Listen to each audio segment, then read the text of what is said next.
I am Thomas, and welcome to another edition Greenwood Cemetery, visiting the grave of Samuel Morse. Pretty big. He was a big deal back in his day, and he still should be a big deal. All right, you're thinking to yourself, I never heard of Samuel Morse. It's all right. He passed away in 1872, over 150 years ago, right? So, close to 150 years ago. But, he would probably, that's a younger portrait of him, we could probably say that he would be the equivalent of, let's say, of an Elon Musk, a Steve Jobs. Samuel Morse, he had a big brain. Dude was a smart guy. He had two professions, you could say, right? In case you didn't know. He was a painter, and then in his middle age, he contributed to the invention of a single wire telegraph system. He was also a co-developer of the Morse code. Morse code, that's him, Samuel Morse. And it helped develop the commercial use of telegraphy. Sir, in Europe, how you doing? This is how I'm doing.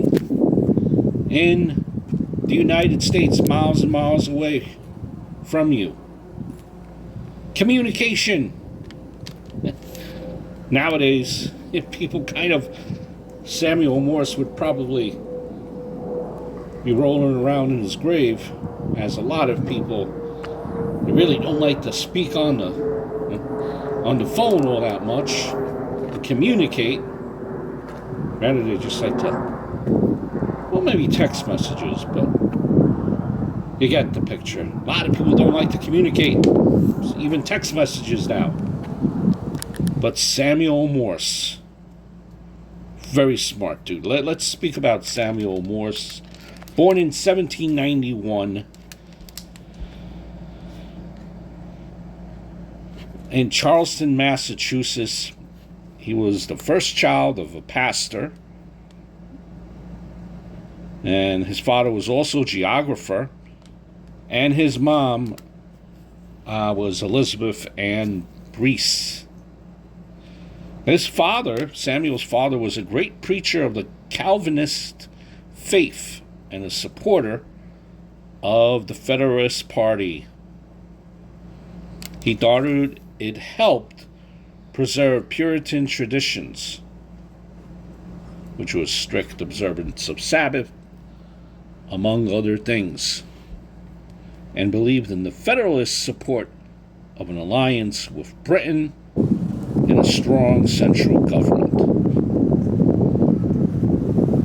Morse strongly believed in education within the Federalist framework, alongside the installation of a Calvinist virtues, morals, and prayers for his first son.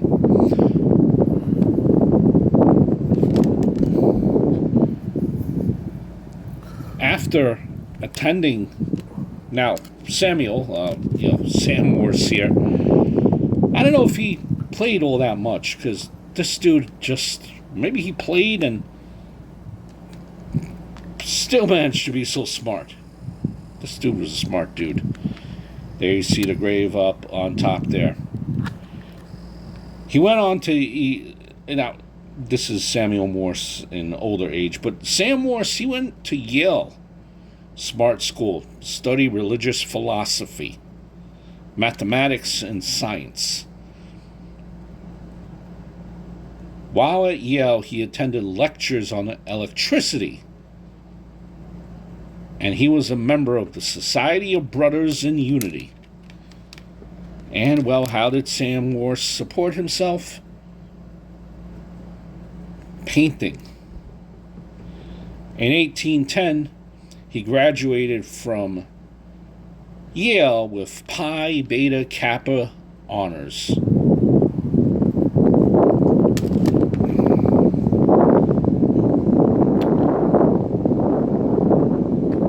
Seven kids altogether for Samuel Morse.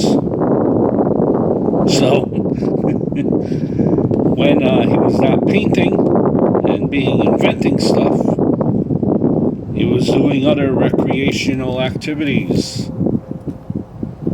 I'm joking, I kid. So, when you look at Sam Morse's, if you look at his painting background, and just like a quick overview, it really had to deal with like political themes. He painted. He was kind of inspired by the art of Renaissance, and his inspirations were Michelangelo and Raphael. This is his home here in New York, where Samuel Morse lived.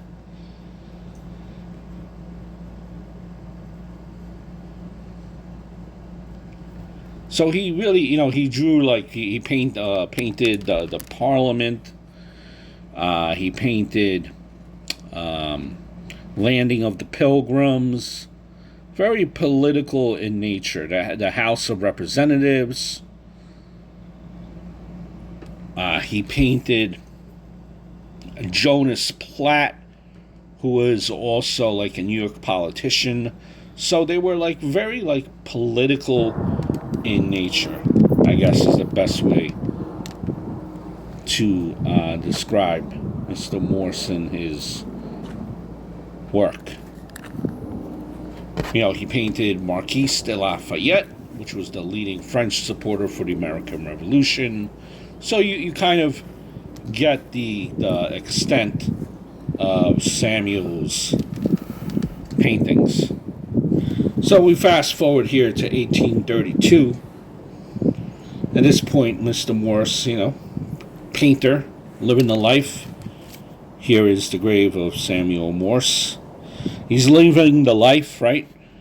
Probably returning. He's returning by ship from Europe, and he met a man by the name of Charles Thomas Jackson, who was like well schooled in electromagnetism.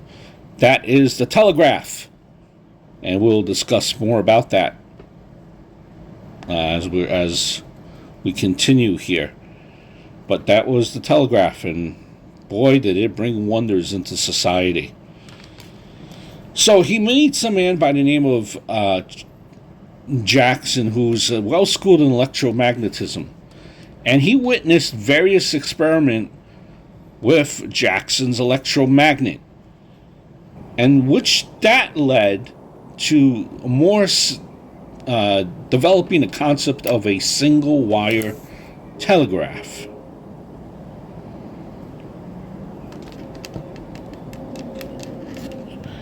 And that's a telegraph. It's like a long distance transmission of messages where their sender uses symbolic codes. So long distance transmission, I'm in you, let's say United States, I'm calling you in Europe. I'm using symbols known to the recipient rather than a physical exchange of an object bearing the message.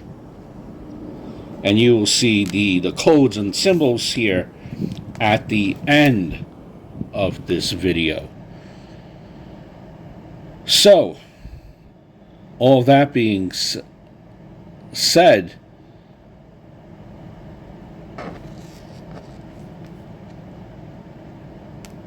he said, and he puts everything down. So he's developing this telegraph along with his patent application. And in time, the Morse code that he developed, it would become the primary language of telegraphy in the world. It's still the standard of rhythmic transmission of data. Meanwhile, William Cook and Thomas Wheatstone, they had learned the Wilhelm Weber and Carl Gauss electromagnetic telegraph in 1833. They had learned about it. They had reached the stage for launching a commercial telegraph prior to Morse, despite starting later. In England, Cook had become fascinated by electrical telegraphy in 1836, 4 years after Morse. Aided by his greater financial resources, Cook abandoned his primary subject of autonomy and built a small electrical telegraph within 3 weeks. Uh-oh. You guys see what is coming about here, right? 2 different telegraphs by different people. So, this guy Cook, he built an electrical telegraph within 3 weeks. Wheatstone also was experimenting with telegraphy, and he understood that a single large battery would not carry a telegraphic signal over long distances. He theorized that numerous small batteries were far more successful and efficient in this task. My. We have a pickle here. Who is the true inventor? Well, in 1848, a letter to a friend, Morse describes how vigorously he fought to be called the sole inventor of the electromagnetic telegraph, despite the previous inventions.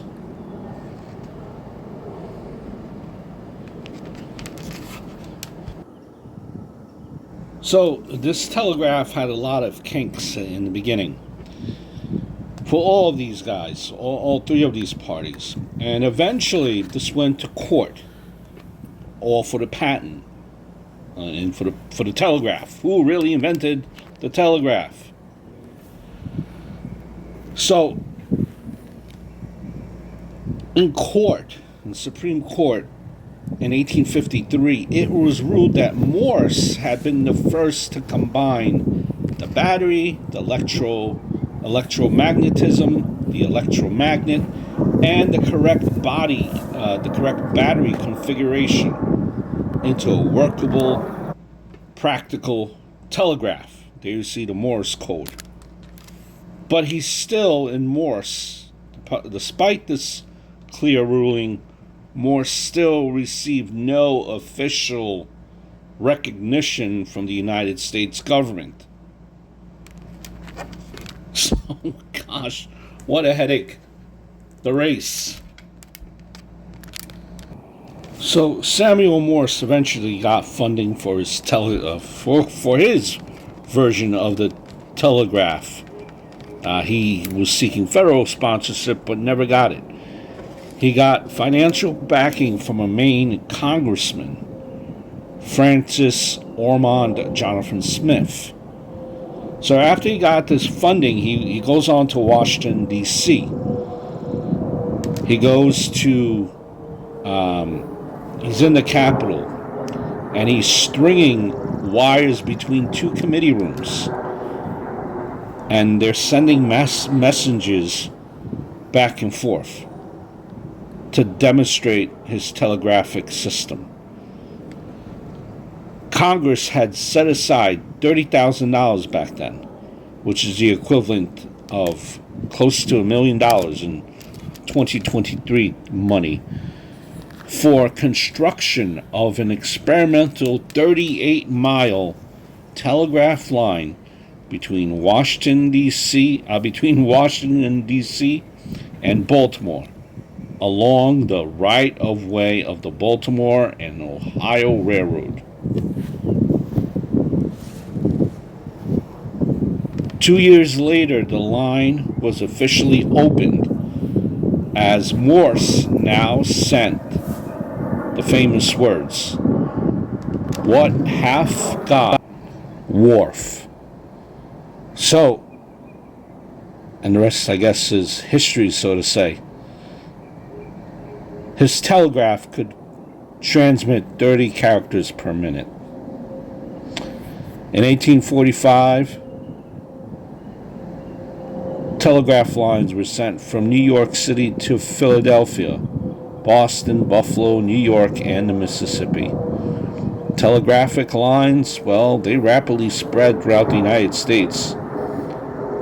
And in the next few years, with some 12,000 miles of wire that were laid down eventually by the year of 1850. And then obviously, you know where we are now, and how everything and technology and so on and so forth. But imagine that, right? You're on one side in one state, your family's in another state, and now you could finally communicate to them. What a race it was for this patent, which seems to just be a very messy situation. But it really was a race, in essence, who could get the money, who could get the funding first. Back by the lake here. And again, very famous guy, smart man, very smart man. He would be the who's who if he would be alive now. Very famous cemetery here. Got a few videos coming from Greenwood and Brooklyn. Big place. A lot of stories to be told here. I hope all is well. And I look forward to speaking to you guys very, very soon.